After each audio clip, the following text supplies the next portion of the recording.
Welcome to Monster Fusion. I was gonna say a show, but it's not a show. A place where I draw two iconic creatures together, and I tell you some information about them. Today I'll be drawing a Lichlin, a combination of a Goblin and a Lich. If you do like the content, please subscribe or like, and let's get into it. Goblins, as we know them, are small, black-hearted, selfish humanoids that lair in caves, abandoned mines, despoiled dungeons, and other dismal settings. As the monster manual puts it, alone they're weak and quite easy to defeat, but in numbers they can be quite formidable foes.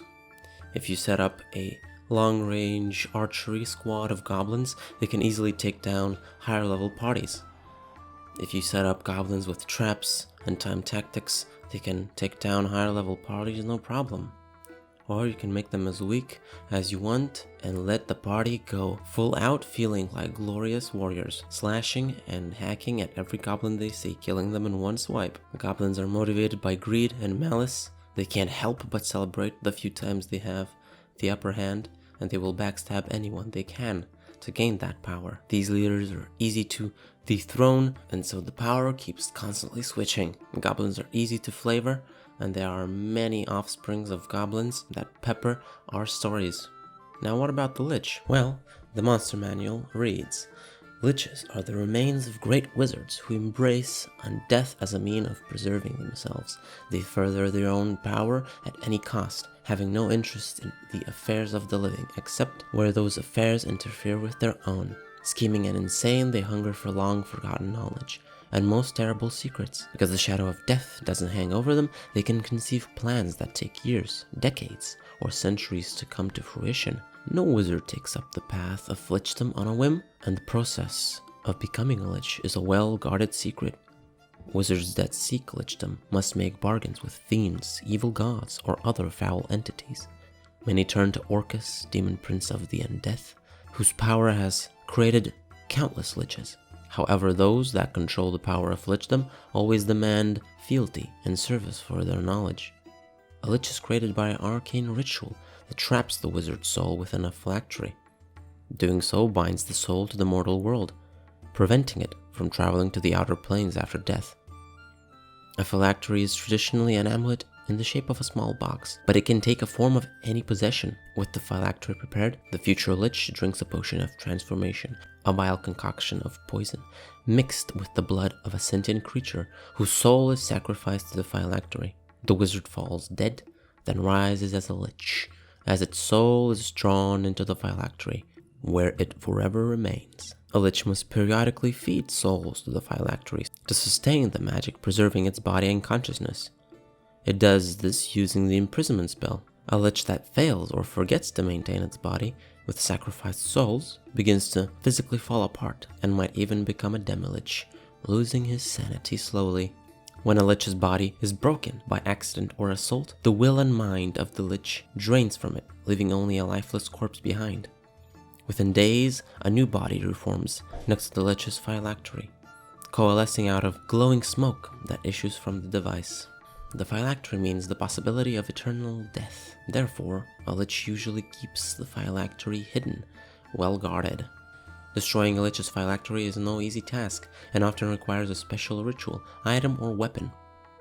Every phylactery is unique, and discovering the key to it can be a quest on its own. A lich is an iconic creature, not only in D&D or RPGs, but in fantasy itself. Many parties face them off as the big bad evil of the campaign that signify the end of their adventures. But what if we combined these two creatures, a goblin and a lich, in a way two different and contrasting creatures? That could make something interesting. So I decided to make a Lichlin. How was the first Lichlin created? Well, a party of brave adventurers finally reached the Lich's tower, climbed to the top peak of it, destroyed the Lich, and freed the land of darkness and undead. After plundering the tower, the party left to live on their days as adventurers. But what happened to the abandoned tower? Well, a roaming tribe of goblins stumbled upon it and made it their home. Over time, they climbed the tower, many of them dying from the leftover traps and magic items that they experimented with, but finally they reached the top. And the single goblin shaman apprentice found a black leather tome that whispered to him.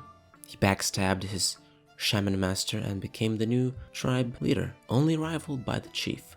With the newfound power, the tome continued to whisper promises of more power and more influence. With now unending resources of quickly breeding goblin lives, bandits in the forests, and here and there travelers, humans, the young shaman began to drain more and more souls, preparing for a ritual he did not know, and one day, going insane from the power, he killed the chief and many of his brethren goblin, becoming a Lichlin, a goblin lich. His phylactery, his master's amulet. Not knowing any better, he does not hide it. It is the symbol of his power. And so a new lich has begun to live in a tower, and maybe a new party of adventurers must defeat this lich. Rumors begin to spread. Maybe the previous party did not defeat the lich. Maybe they lied. Con artists, liars. This could be a very fun adventure for lower level parties. Since a lich is CR 21, you can make a Lichlin much lower, maybe CR 10 or even lower. An unintelligent, quite quirky, insane from power goblin who can control undead goblins and other undead, who has almost unlimited power, numerous magic items that have not yet been plundered from the tower of the previous lich, but he doesn't know how to fully use them, and it is a fun and a difficult encounter at the same time. If you would like to see more, please subscribe and like, and I'll be coming back with another Monster Fusion video soon. If you have any ideas what the Lichlin could do or have abilities, please write that in the comments and we can make a community-like monster. But that's enough from me. See you soon.